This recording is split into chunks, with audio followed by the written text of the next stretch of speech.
दोस्तों, digital modern academy की इस धमाकेदार क्लास में आपका स्वागत है। आज आर्टिकल का दूसरा हमारा चैप्टर शुरू हो रहा है, तो आइए शुरू करते हैं।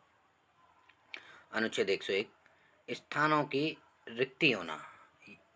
अनुच्छेद 102 सदस्यता के लिए निर्योग्यताएं। अनुच्छेद 106 सदस्यों के वेतन भत्ते। जो संसद के सदस्य हैं उनको वेतन और भत्ते मिलते हैं, वो अनुच्छेद 106 के अंतर्गत मिलते हैं। एक अनुच्छेद 108 कुछ दशाओं में दोनों सदनों की संयुक्त बैठक। वेरी वेरी इंपॉर्टेंट है। ये कौन आहूत करता है? तो ये राष्ट्रपति आहूत करता है। नेक्स्ट है आपका अनुच्छेद 109 धन विधेयक के संबंध में विशेष प्रक्रिया। धन विधेयक के संबंध में जो इम्पोर्टेंस ही है, यानी जो प्रक्रियाएं हैं, वो 109 के अंतर्गत में आएंगे। लेकिन अगर धन विधेयक पूछा जाता है तो वो अनुच्छेद 110 में आएगा। नेक्स्ट है आपका अनुच्छेद 111 राष्ट्रपति की विधेयकों पर अनुमति, यानी कि जितने भी विधेयक हैं वो कौन देगा? अनुमति राष्ट्रपति देगा। अनुच्छेद 112 वार्षिक वित्तीय विवरण। वार्षिक वित्तीय विवरण अनुच्छेद 112 वेरी इंपॉर्टेंट है। अनुच्छेद 114 विनियोग विधेयक।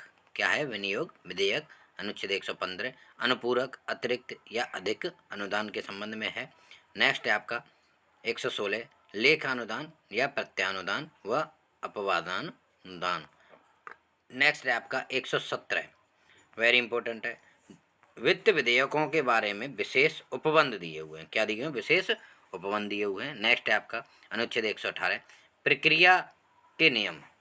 प्रक्रिया के नियम दिए हुए हैं। नेक्स्ट है आपका अनुच्छेद 120 संसद में प्रयोग की जाने वाली भाषा। ये हिंदी है और अंग्रेजी, ये दो भाषाएं हैं और मुख्य रूप से हिंदी का ही प्रयोग किया जाता है। ये बहुत इंपॉर्टेंट है। तो संसद की जो भाषा किस अनुच्छेद के अंतर्गत आती है? तो 120 के अंतर्गत आती है। नेक्स्ट है आपका 122 न्यायालय द्वारा संसदीय कार्यवाही की जांच नहीं किया जाना। नेक्स्ट है आपका 123 वेरी इंपॉर्टेंट है राष्ट्रपति की संसद के विश्रांति काल में अध्यादेश जारी करने की शक्ति। नेक्स्ट है आपका वेरी इंपॉर्टेंट उच्चतम न्यायालय की स्थापना और गठन। देखिए उच्चतम यानी सुप्रीम कोर्ट किस में दिया हुआ है? 124 में। नेक्स्ट है आपका 124 भारत का एक उच्चतम न्यायालय होगा। नेक्स्ट है आपका अनुच्छेद 124(2) राष्ट्रपति उच्चतम न्यायालय के प्रत्येक न्यायाधीश की क्या करेगा? नियुक्ति करेगा। नेक्स्ट है आपका 124(3) न्यायाधीशों की क्या योग्यता होनी चाहिए? 124(6) में क्या न्यायाधीशों के लिए शपथ दिलाई जाएगी? नेक्स्ट है आपका 124(1) में राष्ट्रीय न्यायिक नियुक्ति आयोग। राष्ट्रीय न्यायिक नियुक्ति यानी राष्ट्रीय न्यायिक यानी कि न्यायालय में नियुक्ति करने के जो आयोग है वो 124(1) में है। नेक्स्ट है आपका अनुच्छेद 125 न्यायाधीशों के वेतन, यानी जो वेतन मिलेंगे वो कहाँ से मिलेंगे? ये भारत की संचित निधि से मिलते हैं। नेक्स्ट है आपका 126 कार्यकारी मुख्य न्यायमूर्ति की नियुक्ति। नेक्स्ट है आपका अनुच्छेद 127 तदर्थ न्यायाधीशों की नियुक्ति। अगर मान के चलिए कुछ समय के लिए कोई न्यायाधीश नियुक्त किए जाते हैं, तदर्थ में आते हैं। नेक्स्ट है आपका 128 सेवानिवृत्ति न्यायाधीशों की उपस्थिति, यानी जो न्यायाधीश सेवानिवृत्त होते हैं उनकी उपस्थिति के संबंध में अनुच्छेद है। नेक्स्ट है 129 उच्चतम न्यायालय का अभिलेख न्यायालय होना। नेक्स्ट है आपका 130 उच्चतम न्यायालय का स्थान। 131 उच्चतम न्यायालय के आरंभिक अधिकारिता। नेक्स्ट है आपका निर्णय एवं आदेशों का पुनरावलोकन। नेक्स्ट है आपका 143 उच्चतम न्यायालय से परामर्श करने की राष्ट्रपति की शक्ति। वेरी इंपॉर्टेंट है। अगर किसी चीज़ पर राष्ट्रपति के पास क्षमादान की शक्ति, अगर वो न्यायालय से परामर्श लेता है तो इसी आर्टिकल के तहत लेता है। नेक्स्ट आपका 144 सिविल एवं न्यायिक पदाधिकारियों द्वारा उच्चतम न्यायालय की सहायता। नेक्स्ट है आपका अनुच्छेद 148 भारत का महानियंत्रक लेखा परीक्षक, जिसे कैग कहते हैं। वेरी वेरी इंपॉर्टेंट है। नेक्स्ट है आपका 149 नियंत्रक महालेखा परीक्षक के कर्तव्य और शक्तियाँ। नेक्स्ट है आपका 150 संघ के राज्यों का लेखन प्रारूप। संघ के राज्यों का लेखन प्रारूप। नेक्स्ट है आपका 153 राज्यों के राज्यपाल। क्या है? राज्यों के राज्यपाल। राज्यपाल किस में आते हैं? 153 में आते हैं। नेक्स्ट है आपका 154 राज्य की कार्यपालिका की शक्ति।